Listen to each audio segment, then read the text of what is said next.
Hey guys, welcome to our first online edition, I suppose, of All Things Movies Review.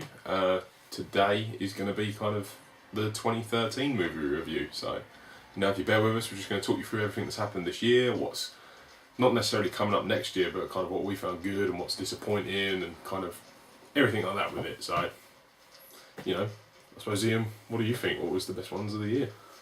Well, I personally thought it was a really, really strong year for film. I think there were some kind of hidden gems, and the films that were expected to do well were kind of disappointing, i.e. I was quite disappointed by Iron Man 3. I think you kind of felt the same way about that too. But we'll get to that, but we're going to go through each month. We're going to talk about what our favourite film of the month was. We'll talk about the films that came out in that month. We'll talk about the ones that we thought gave a good performance in that month too. So we'll start off obviously with January. So what did we have in January? Well, at the beginning of the year we were treated to, well, I don't know if they were really masterpieces, but we had like a couple of things like The Impossible, Gangster Squad, Les Mis, Django, The Last Stand, Lincoln, Movie 43 and Zero Dark 30. So those are really strong, and then you've got Movie 43 there. Well, the less said about Movie 43 I think is the better. Yeah, we just won't talk about that. That's not worth it. Wasting our time. Except for Hugh Jackman. Hugh Jackman should be in every film. Hugh Jackman with balls on his chin? Possibly. Yeah, I think that's possibly the best Hugh Jackman in the film.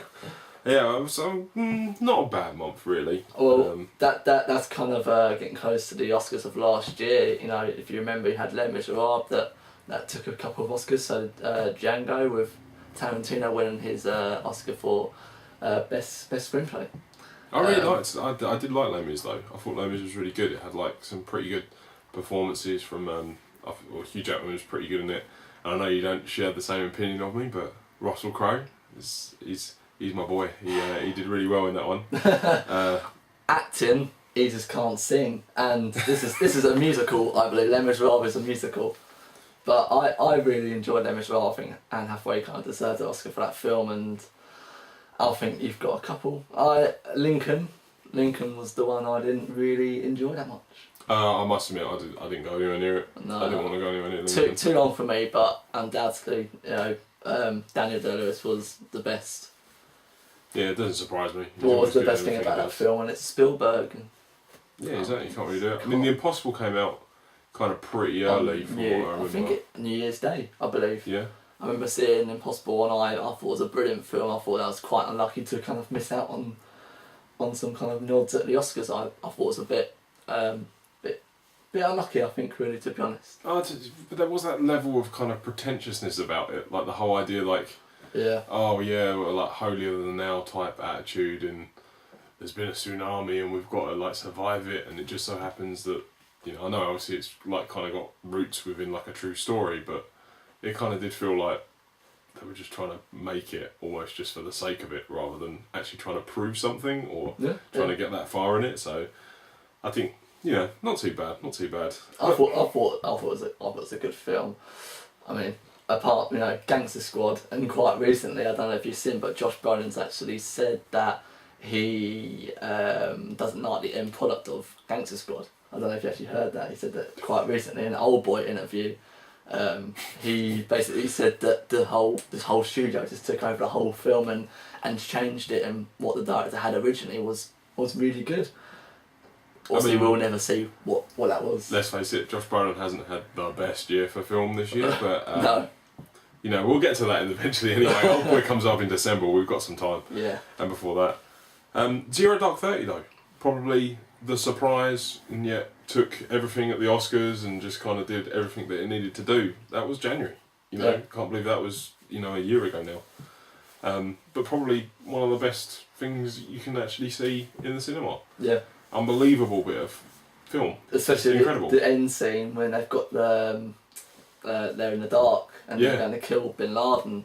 I thought that was one of the greatest things, especially to watch it in the cinema. The sound was absolutely insane, and I thought that was a really, really good piece of filmmaking. Yeah. Probably one of the best scenes that I've seen this year, probably. Yeah, oh yeah, without a doubt. I mean, there are some moments, like, just like a couple to mind, really.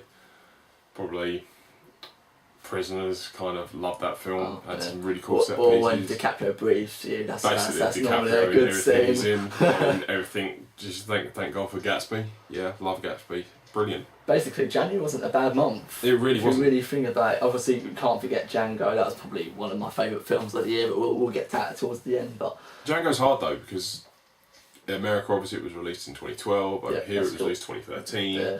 It makes it very, very difficult to kind of say, well, was it our year for it, or is it their year for it, or is it what's Tarantino trying to do with it? Don't get me wrong, it's a perfect film, but I kind of, you know, for us in the UK anyway, we're sitting on a 2012 review or 2013 review, and it's just great to see it just go. I think probably one of the guilty pleasures of that month has got to be The Last Stand though. Yeah. Oh yeah, I mean that's the kind of the first Schwarzenegger film that he came back to after his whole the Governor of California. So that was his first film. That wasn't actually a bad film. Actually, he's not turned up in a few bad things. You know, guilty pleasure again. Possibly Escape Plan. Escape Plan, yeah. Liked Escape Plan this year. That was pretty good as well. But what do you think? What was your favourite for January then? Probably looking at that, I think Django's got it. Yeah, Django ran away with it. Django was the utmost favourite. I think nothing close. If I was had to give a second, I'd probably give Zero Dark 30. Yeah, oh yeah, without a doubt. I mean, it's understandable that in terms of an art format and things like that, you can say that Zero Dark 30 actually did, I suppose, you know, it won all the awards and that for it, so for that. But I think in terms of entertainment purposes, I think Tarantino has done such a good job at doing it, and obviously DiCaprio's in it. Yeah, I'm not going to start denying Sam Jackson as well. Don't forget he was, I believe he was Oscar nominated as well for Django. I believe was he? Was he? We have to double check on that, but I believe he was. But it should have been DiCaprio. Yeah. Oh, without a doubt. But yeah, favourite performance I'd probably say probably DiCaprio and Django. Yeah. He was also in that film, really really underrated, I think. Yeah. So then we move on to February. Yeah, let's do February now. I mean, February we had a couple more. So basically, the films that we're doing here are kind of everything that was released on a wide platform. So if it was released at a cinema, or if it was released on eventually on Blu-ray and things like that, it's obviously there's loads more like foreign films and world cinema and stuff like that gets released at the time. But this is just the ones that have kind of hit the mainstream and that managed to get like TV spots and stuff like that as well. So for February we had Bullet to the Head, which is Sly Stallone getting back into his action, isn't it? Back into it, getting his shirt off and still looking good at 100 years old maybe. We've got Flight. Yeah. Hitchcock came out. Mm-hmm. I Give It a Year. Yep. Warm Bodies. Wreck-It Ralph was out as well this year. Yep. Die Hard 5. Mm-hmm. This Is 40. Paul Rudd, which is recently announced as Ant-Man. Then again, remember Wreck-It Ralph could be technically a 2012 film because that was released in November. That's true. 2012 in America, so that's another film that we got quite late, which could possibly not be considered as a 2013 film, but obviously it is here. Had the Disappointing Cloud Atlas actually that month as well. Like February it promised us so much. It promised us 6 to 8 performances by each actor and actress in it. Like Jim Broadbent was playing 6 characters. Tom Hanks was 6 or 7 characters in it. Halle Berry was 8 characters in it. Apparently, follow people throughout. I mean, I must admit, you know, being honest about it, I never actually watched it, but it just the stuff that was coming back from it apparently sounded quite disappointing from kind of what it was. It's weird though because you say that because a lot of people who did like it, they thought it was a really really good film. I think it's that kind of film that in a few years' time it will kind of develop that cult. It will grow on people. It will get better with age. Some films get better with age. Some get worse. Yeah. We also had a couple of other ones. I mean, Mama came out in February. Mama feels like something now. I mean, us horror fans anyway. Mama seems to be one of those films that kind of is ingrained now. Del Toro decided he was going to pick up a completely unknown YouTube video and just decided to create this. Well, what most people would say a horror masterpiece. Yeah.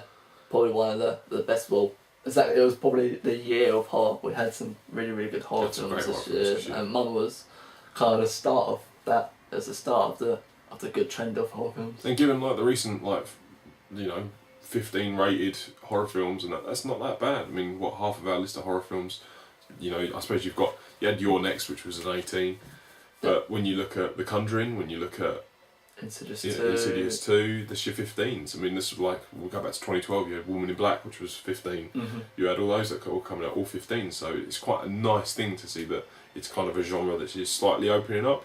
I am a bit worried though, in terms of where that's going to take it, because I think fundamentally a horror film should be an 18. Yeah.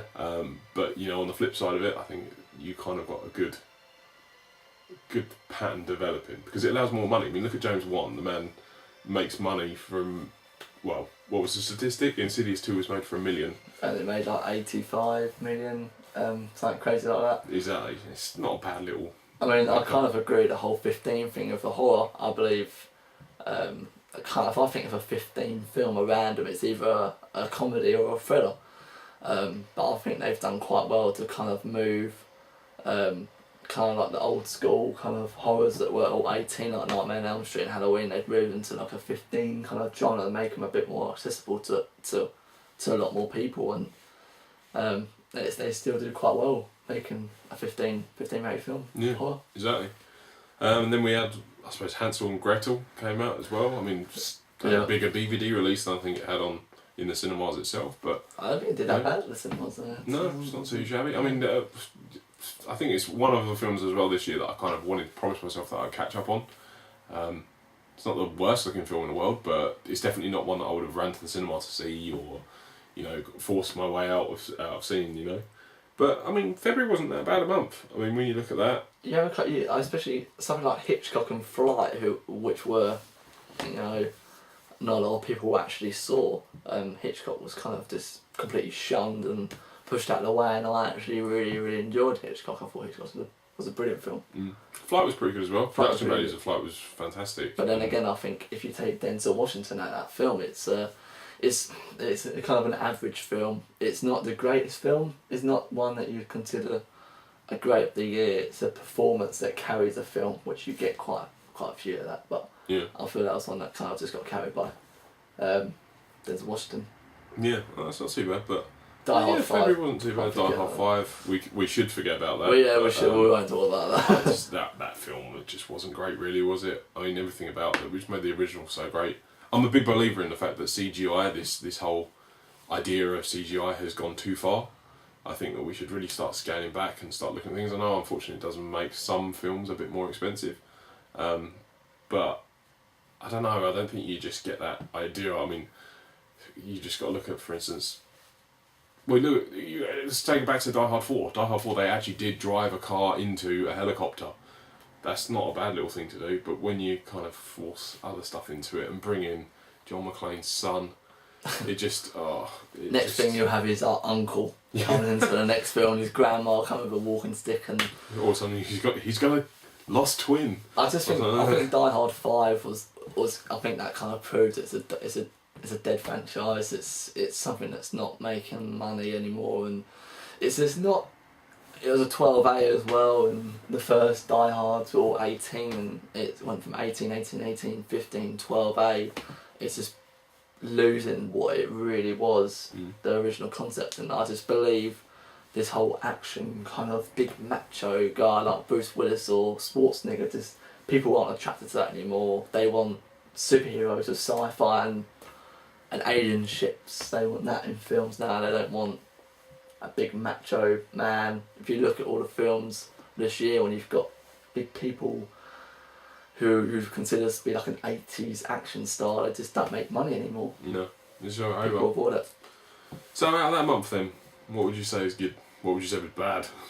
Well, there's a few bad ones. There's some real bad ones in there. I'll probably say my favourite of the month... It's a really, really hard one because there's no real good films there. I'll probably say Wreck-It Ralph. Yeah, I'll probably join you on that. Wreck-It Ralph was a really, really good... I think it's proven that Disney are kind of coping well without Pixar. Oh yeah, it's brilliant to see like Zangief and that just jump on board as well. It's like original... It's nostalgic. It's like the video games that we all grew up with. Yeah. You kind of saw them on screen. It's always good to see... animated Pac-Man Ghost as well, just chilling out. It's always good fun. This was a good giggle. I think it was. You've had a lot of Disney films that have kind of been princessy and Just for the girls, I think this was just a guys Disney film, which was really nice to see. Yeah. Worst film? I would probably have to say, probably Die Hard 5 or Bullet to the Head. Bullet to the Head wasn't great. But then again, if you think on the scale, Die Hard 5, I think Die Hard 5 is the worst. But for something that was supposed to promise so much, it just didn't really do, did it really? No. Probably moving on to March now. March actually had a pretty not that bad of a lineup. It's not bad at all. I mean, if you normally think of this time of the year, you're getting films that aren't that great. Just kind of filling the void for the summer films to come out. So don't really get a great deal of films come out around this time, but we had Arbitrage, and then we had Broken City. Everyone loved a bit of Arbitrage. If you didn't see Arbitrage, that's a great film. Ask you to go out and see it. It's one of those films where you kind of we didn't know what to expect. I mean, I think we actually saw it together, didn't we? Yeah, well, I think there wasn't actually anything else on. We thought, well, we really want to go to the cinema, so we thought, Arbitrage, Richard Gere. Yeah, Richard Gere, not too bad. He's actually really good in it. He's very good, Susan Sarandon. Yeah, that's right. Yeah, it was just a really good, pretty good cast, and we just thought, why not? We'll give it a go. And it actually that was one of my top 10 up until about August. That hit top 10 level. That was good. In fact, I think that might even be in your top 10 for the whole year. I think that's probably just missed out on mine.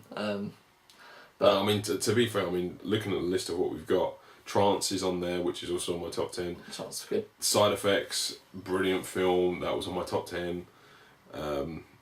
Yeah, I mean, it's been really good. I mean, don't get me wrong, we had a couple of slip-ups. Burt Wonderstone wasn't the best film that you can see. Parker, really not a Jason Statham fan, but that was one that was going to happen. Get a guilty pleasure for, I kind of like Statham. No. Transporter. No. Snatch. I just don't get it. I don't get the... I just don't He's get just so bad that I like him. No. Even Broken City. We just spoke about, obviously, Russell Crowe earlier on, but that's not really...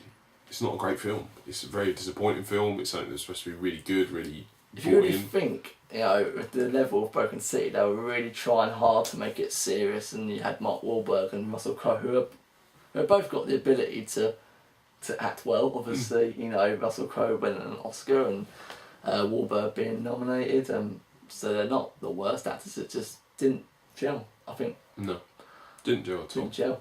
But I mean, this month brought us probably one of the first one of just after was it Iron Man this month, or was that April? Yeah, it was April. I mean, when you look at the top grossing films of the year, I think number 7 is The Croods, and The Croods came out in March, so that must have been that was one of the biggest ones to start the year off. Yeah, done massively well. Ryan Reynolds, Emma Stone, Nick Cage. Can't forget Nick Cage. We like Nicolas Cage. Yeah, we do. And they also had the Identity Thief, which was actually very, very big for comedy. Comedy just seemed to be taking a lot of money, especially in America. Identity Thief was massive. It was nice to see as well another G.I. Joe 3, I think it was, came out. 2, yeah, G.I. Joe 2. Yeah, I made more than one, I don't know. I mean, it wasn't too bad. It just kind of... The thing for me that I didn't quite get was the whole idea of the fact they added another year to it.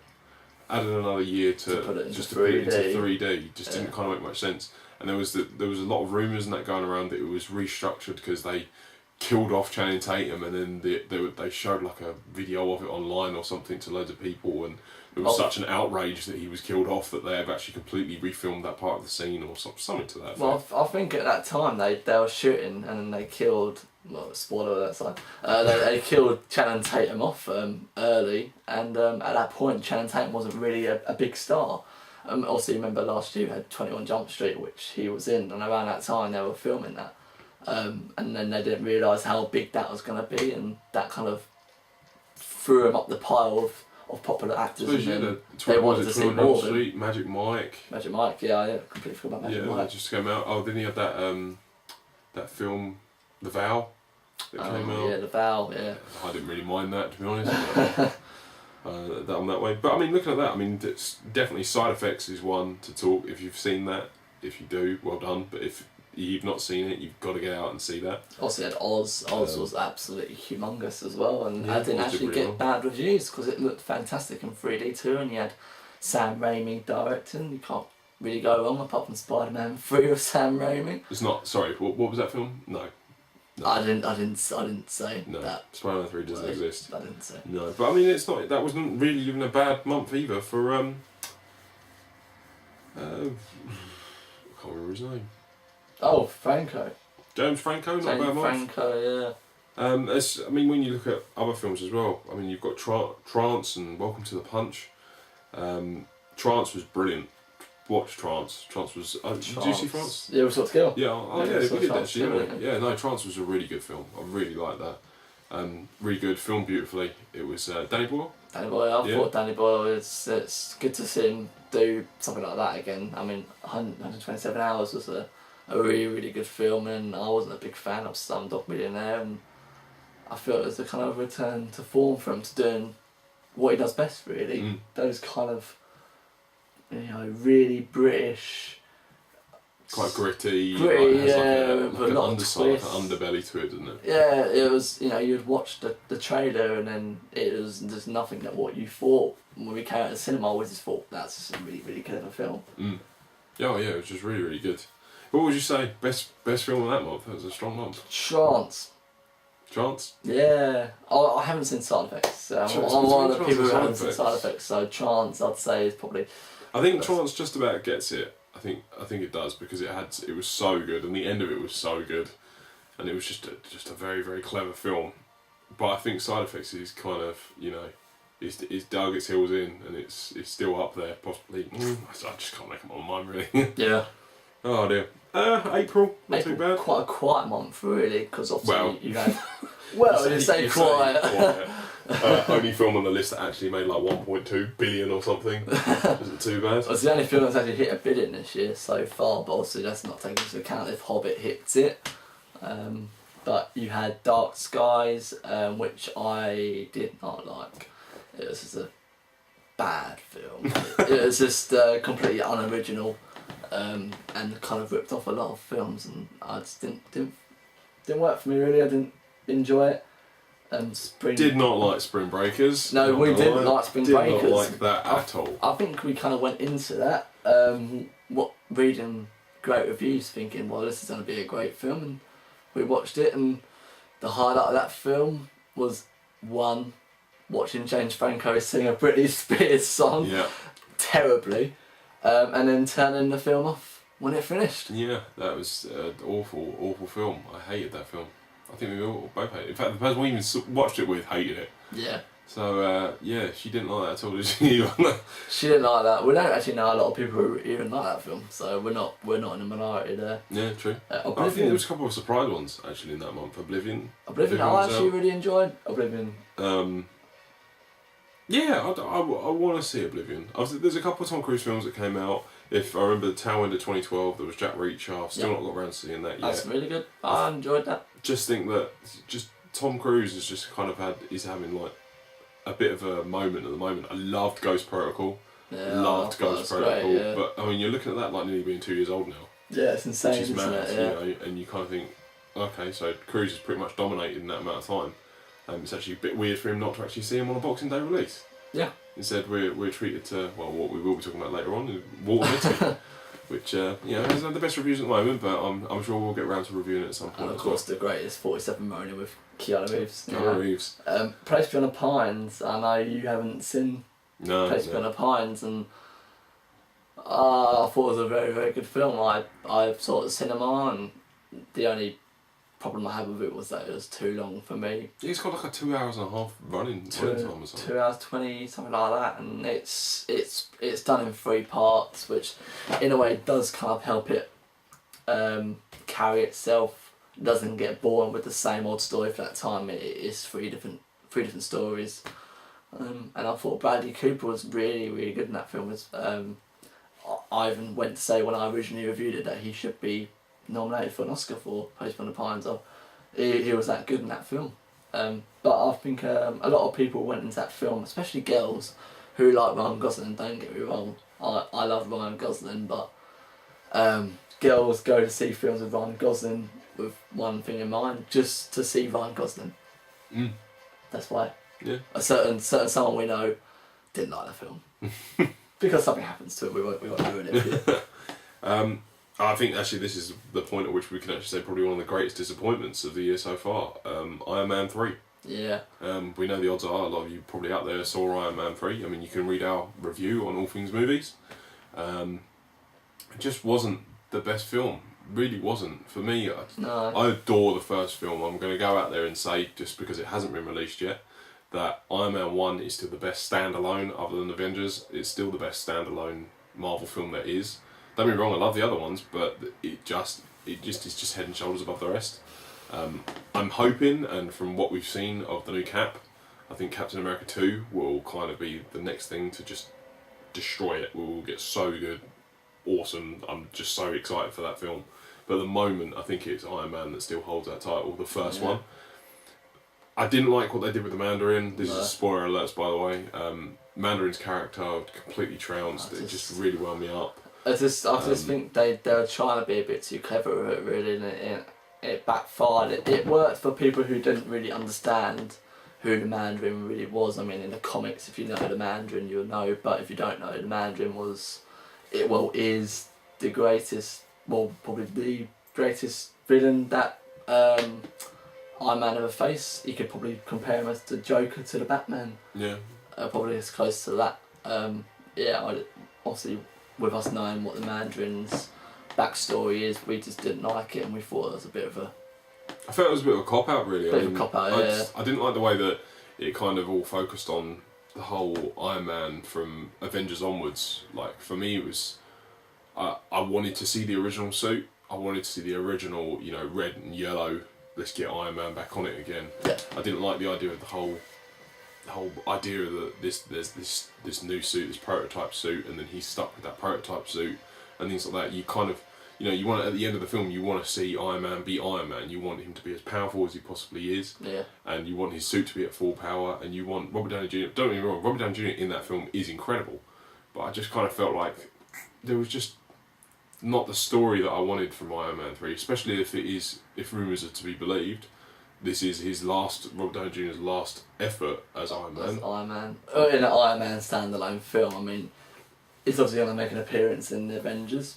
Yeah. But I think it could have been the greatest Marvel film after the Avengers, obviously. It just had such potential. You see his home destroyed, and they introduced the Mandarin before you see the film. You obviously don't know what happens. The Mandarin gets introduced, his home gets destroyed, and it's Iron Man at his most vulnerable, but they should just call it Tony Stark. They shouldn't call it Iron Man 3, because it's the same problem with like what you have with The Dark Knight Rises. There's not a lot of actual screen time of actual Iron Man on screen. But we'll move on. You really liked Olympus Has Fallen, didn't you? I loved Olympus Has Fallen. I thought Olympus Has Fallen is probably my guilty pleasure of the year. There was just something about it. Gerard Butler, when you first put in the DVD player something like Olympus Has Fallen, if you ever put in, I'm trying to think of other like random guilty pleasures. Basically anything Gerard Butler's done. Law Abiding Citizen. That's it. 300. Yeah, I agree. They are just films that are just such a guilty pleasure. Like as long as you don't mind what's on the screen, it's an ultimate guys film. It's just, let's just give Gerard Butler a gun and hope for the best. And it really was. It was awesome. Aaron Eckhart randomly making an appearance in it as well, which was good. Morgan Freeman was in it. Just that film was just so cool. It was just a good laugh just to watch. Which was obviously, we had another one, White House Down, with Channing Tatum again this year, but it wasn't as great. It was a bit disappointing. But yeah, I mean, not too bad. I mean, not that bad. I mean, when we want to look at the list now, Evil Dead came out this year. Yeah, I thought Evil Dead was brilliant. It's up there, one of the best films this year. I think not a lot of people have gave it its credit it is due. I think it's definitely one of the better films. Obviously, you had quite a lot of horror films, and you had some really, really good horror films. There wasn't really any that were lackluster, really. Didn't have any bad ones, personally, for me. That's what I thought it did.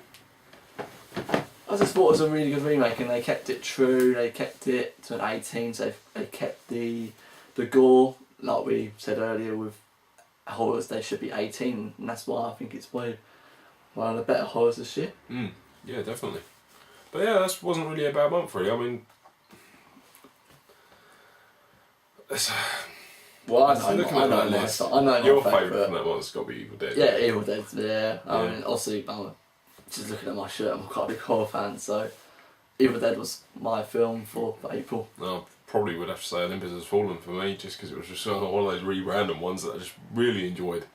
I just for the level of disappointment. Probably as a whole, Iron Man 3 is probably a better film than probably a lot of films that came out that month. Yeah. But I was just massively disappointed by it. It just didn't... It's not the worst. We don't class it this month as the worst. It's not Iron Man 2, put it that way. but it's an improvement. Yeah. But it's not there.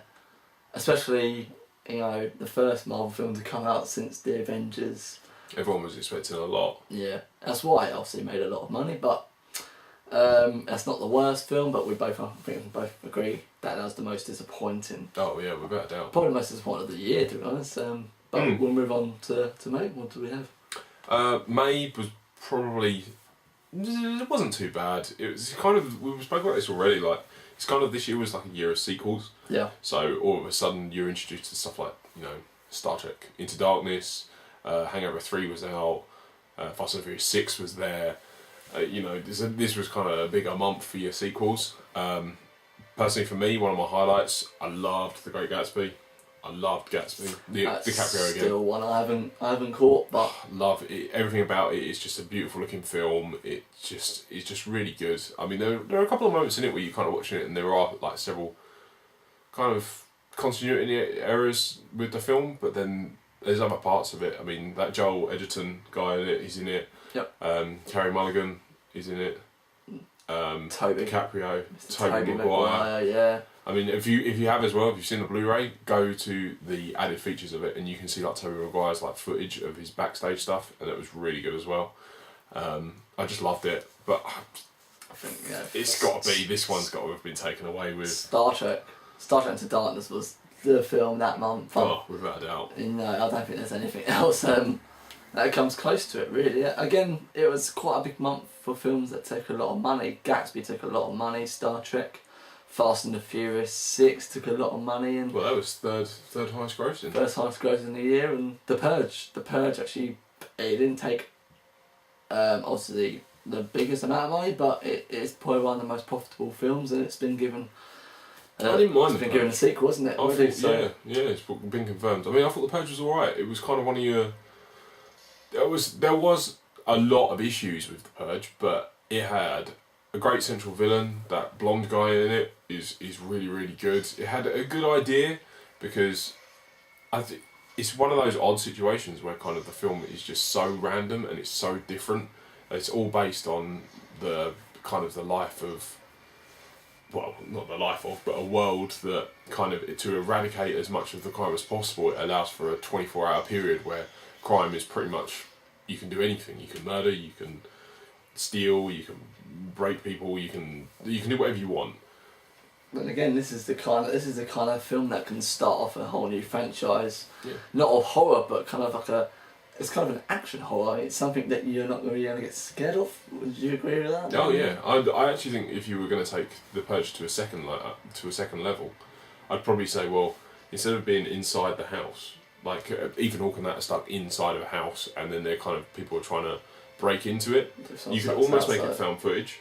Yeah. You could almost take a second one onto the streets, and then do it in almost like the eyes of, or like from the perspective of, which I think would be kind of a different take as well, because we've never really had a second film completely change its genre. You've always had it as kind of like stay at home, like your panic rooms type film, but I think it would be quite cool to kind of adapt it and kind of say, well, actually, this is completely different to how it is.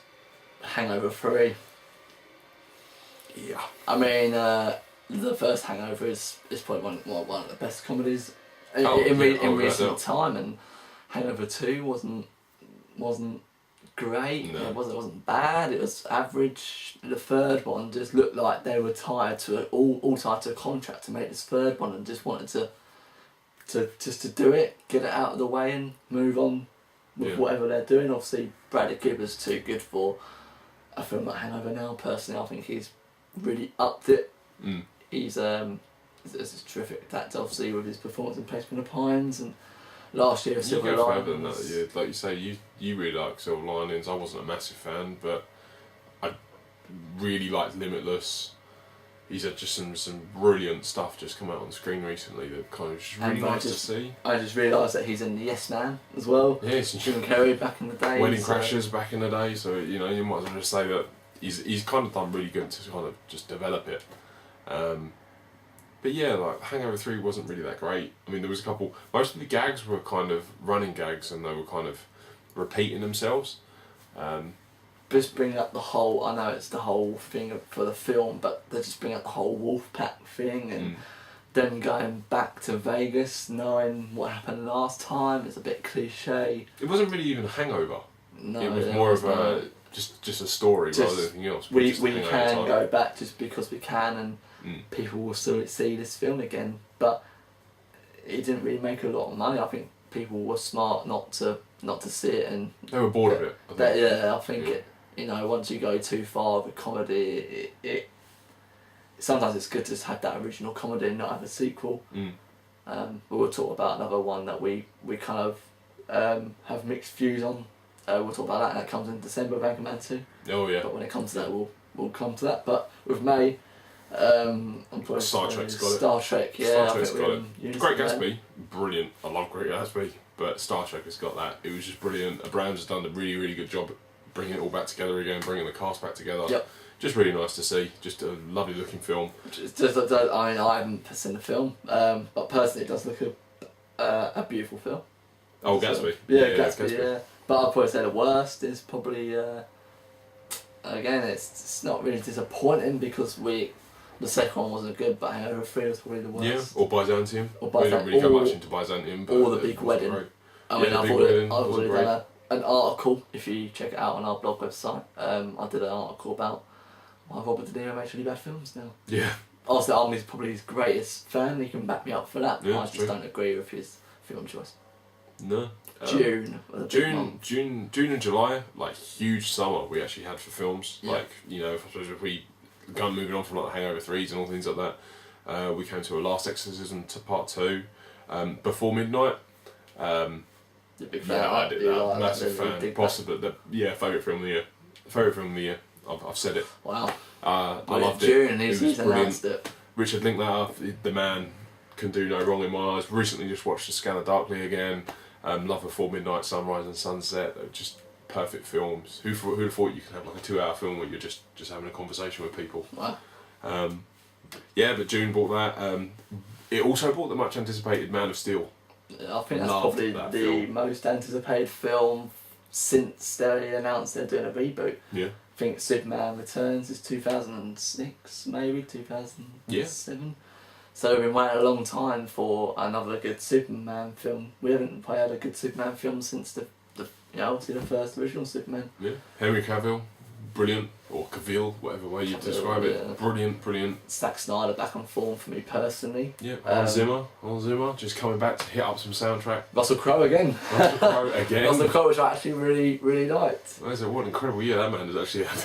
He's had quite a busy year, hasn't he? Yeah. I think Man of Steel was one of my favourites of the year, and I think it got quite mixed reviews. Some people really detest it, saying it's really over the top, but with us, we knew what we was going into. We knew it was a Zack Snyder film, and as you know, with Zack Snyder, he likes his visuals. Yeah. He's quite over the top, especially if you watch 300. Yep. That's quite a good example of Snyder's work. But the nice thing about it is that his best mate, or like the guy who was looking over it, was Christopher Nolan. Yeah. We cannot begin to stress how much we are super fans. Well, I think we could probably say it's our religion. Maybe Christopher Nolan's our religion.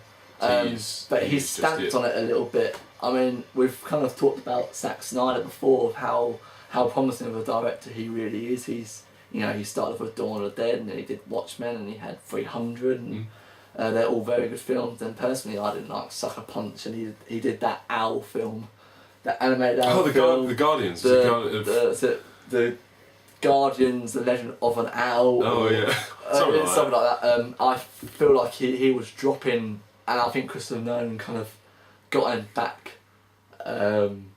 Got him back on track. Under the wing. Yeah. The bat wing. Yeah, that's right. No, that's dreadful. No, I think they did really well with Man of Steel. It could have done a lot worse. I love Man of Steel. But I absolutely adore it. We adore it, don't we? Yeah. Another surprising hit of the year actually was number 10 on the highest grossing. World War Z came out this June. Brad Pitt, Plan B Productions. I mean, for a film that was supposed to have been made for X amount, it was delayed. It was actually filmed here in Essex. Yeah. And all that lot is apparently, Brad Pitt come down to our local, no worries. But yeah, we had a lot of stuff like that going on, and I really liked World War Z. I think it was really, really good. It wasn't necessarily a different direction, but it was just a story told right. I don't like the way that people try and say they try and reinvent a genre. It's not. If a story is told right, then the story is told right, and it's just really nice to just kind of see Brad Pitt on screen doing something what he was classed as doing something a little bit different. It's a dark film, and I really enjoyed World War Z, and they did well. They took it into the right direction. The directors, I think he's dropped out of the sequel for World War Z. It was recent, wasn't it? It was quite recent news that he's dropped out. I think that's quite unfortunate. I hope they kind of keep the whole dark theme of the 15. And it's really awesome to see the cool visuals of the zombies piling on top of each other. Mm. Yeah, they were I thought that was something I've never really seen you've seen running zombies and you've seen zombies in Resident Evil, but that doesn't really count. But zombies piling on each other, it's just I thought that was really cool, and the most unexpected film that I actually really enjoyed. I was not one I was looking forward to because of the production problems they had with it. Definitely. Because that was actually released 2011 originally, I think. Years ago. Slated to come out. Brad Pitt put money into that a long, long time ago. But that's probably one of our better films. Yeah, easy, without doubt. I mean, there are some films this year that came, this month anyway, that came out. Just to mention a few, we had Behind the Candelabra came out, which had a cinema release over here, but I think it was meant for TV over in America. Yep. The Iceman. So.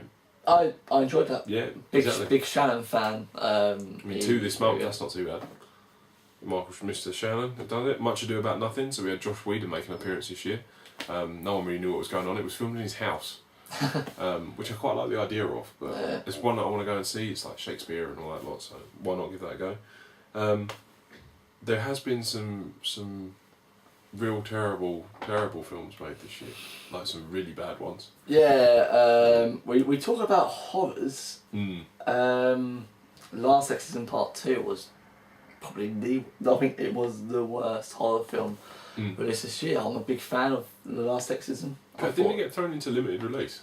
Yeah, I think I think because of the kind of reception it was getting, it didn't get a wider release that it probably would have the first one got. Yeah. I was just really disappointed with it that, the first one's got the whole found footage style to it, and this one doesn't have the found footage element, and I just feel like I don't think it just doesn't work. I feel if you make a film originally in the found footage style, continue that. Otherwise, it just feels staged. And it just doesn't fit. Nothing really happens in that film. It's not scary. It just looks very amateurish to me. Yeah. But Haunted House was also a very bad film. But for quite a strong month, After Earth, After Earth, another bad film that month. Only a couple just to bring June down. Otherwise, June would have been probably one of the strongest months. After Earth. Let's talk about After Earth for a bit. I think After Earth. Do we have to? Nah, that's true. Let's just leave it. Let's don't watch After Earth. It's just a very long, unnecessary film. Yeah, everything about it. It promised so much. Everyone loves not Jaden Smith. Everyone loves Will Smith. No one likes Jaden Smith. I'm sure he's a nice guy. It just doesn't. He just didn't really work. Just didn't work at all. So moving on to July. Quite. Actually, that's quite a strong one. It's quite a strong. Apart from Pacific Rim. Well, Now You See Me. No, I Now You See Me. Oh, don't get me started on Now You See Me. I mean, I really enjoyed The Heat. The Heat, it's really weird. I've got a really weird relationship with Melissa McCarthy. It feels like I'm their boyfriend. It's a really weird relationship. I don't like her, but I like her. Yep. I actually really like her, but I think she's brilliant. But then again, I don't like her. I can't explain what it is about how I feel for that woman. I just really think she's annoying, but I really like her. I think she's very funny. Obviously, we had your favourite, his lover, Wolverine. Hugh Jackman. It's all about Hugh Jackman. Yeah, Wolverine Origins coming out a couple of years ago, and we was fairly disappointed with that. But I think they've rectified the kind of things that they got wrong with Origins and changed it. And it was quite a success actually. Yeah. It made a bit of money. It's been given a sequel, another film that's been given a sequel or a sequel. A sequel. Every single one of them. Yeah. But we really enjoyed Wolverine. Yeah. World's End, I know you didn't see it. I'm a massive fan of Shaun of the Dead and Hot Fuzz. But I just didn't feel the World's End really hit it for me. I know a lot of people really enjoyed it and it got some great reviews actually. Personally for me, I just didn't really find it funny. It's really hard to talk about World's End. Not really much I can say, I just didn't really enjoy it. I don't know what it was really. I just felt like they felt obliged to finish this Cornetto trilogy. They've got kind of an unofficial, official trilogy, as you want to call it. Hot Fuzz was done brilliantly well, it's really funny. Shaun of the Dead's probably one of the greatest comedies ever. I think it's probably my favourite comedy of all time. The World's End just seemed a little bit rushed for me, maybe. Yeah. Probably a lot of people will disagree, that's fair enough, but it's my personal opinion really. This month had the 4th highest grossing film of the year, Monsters University. Monsters University, I did think. ridiculously well, and I want Disney just to knocked it out of the park again. Original Pixar, but now not. Yep. Part of the Disney brand. Yeah, just very, very well done. Just really good. Very clever film. It's nice. I think it would have been hard to do a sequel to Monsters Inc. Otherwise, I'm guessing you've all seen Monsters Inc. It all becomes happy at the end of Monsters Inc. And I think it would have been hard to kind of make a sequel to that, keeping Ewan too happy. Obviously, it's a Disney animated film, it's going to be happy anyway, but I think they did well with doing it as a prequel and introducing the characters that we learned to love when being thrown into their life with Monsters Inc. And I think it keeps the kind of the sweetness of Monsters Inc. and it carries it on to Monsters University. I think they did really well with that. Yeah. What did you think of Pacific Rim?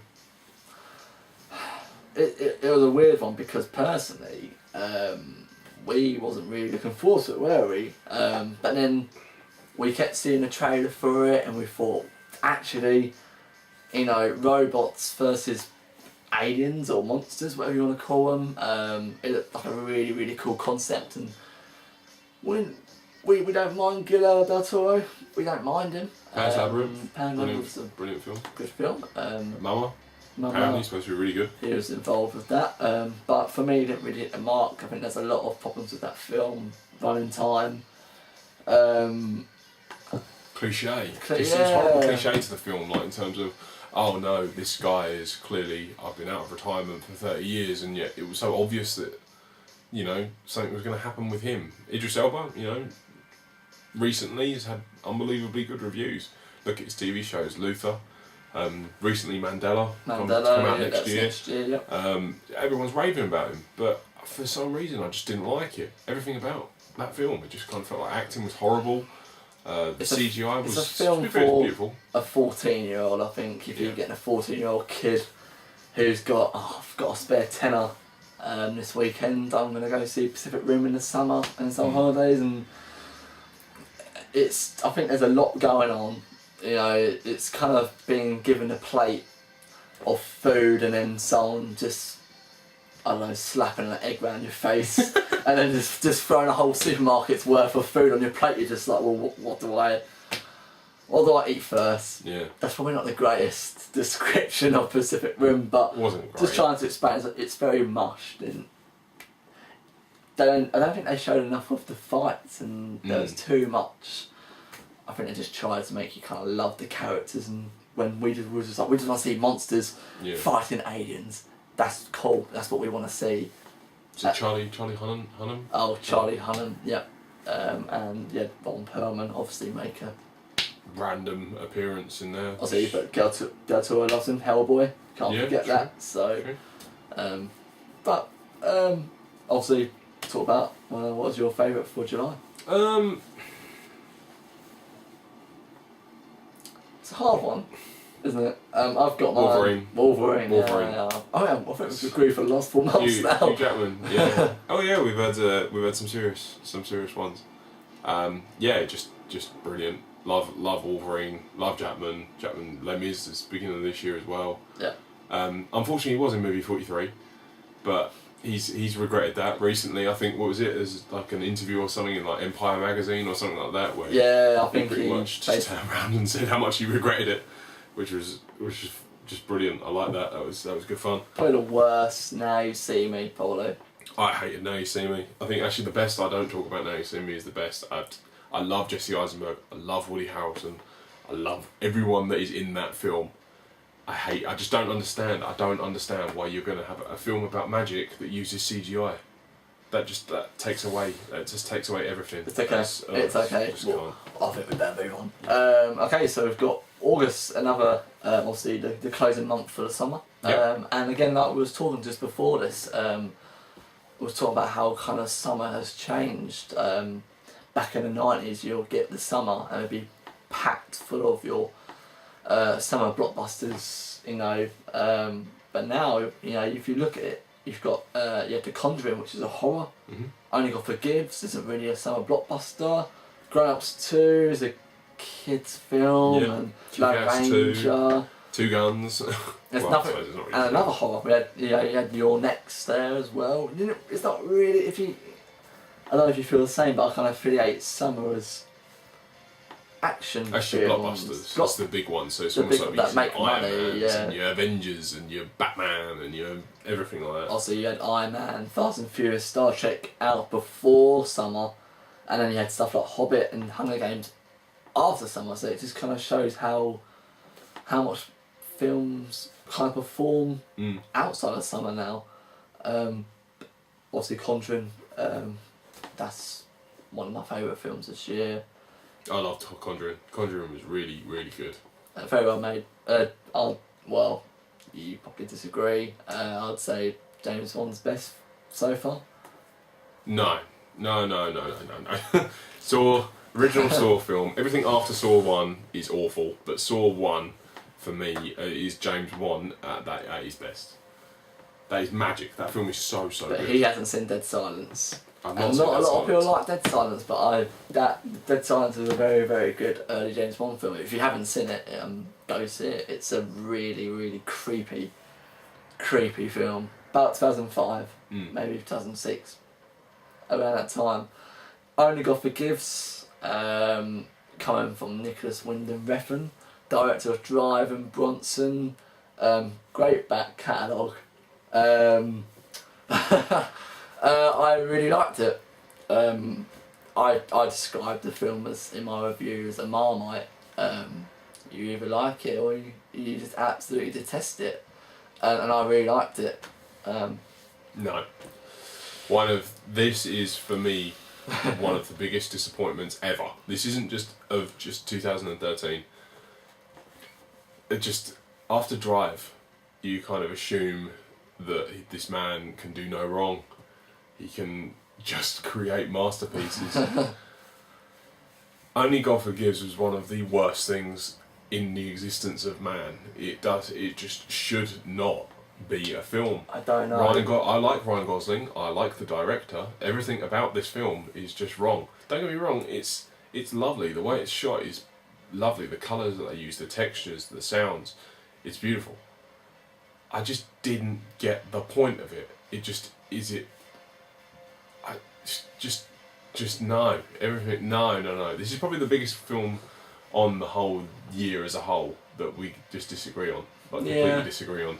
It is just, I just did not like that film. I did not like it. Thing is, I can put hands up and say that I can agree why people don't like the film. For me, a lot of people, I'm not saying that you did, but a lot of people probably gone into this film experiencing Drive, which is an absolute masterpiece, going into Only God Forgives thinking, this is Drive 2, this is Ryan Gosling, this is the same colours of the film, the same setting, and you've got the same director, the same everything. It's Drive set in Thailand, but it's not. It is a very different story. It's a very weird story. It's another film with like not a lot of dialogue. I just thought that he directed it really well. No, it's awful. This guy's an agree with me completely. The one thing that I will agree with is that I think he needs to move on without Ryan Gosling now. I really like Ryan Gosling. I think he's got a lot of potential.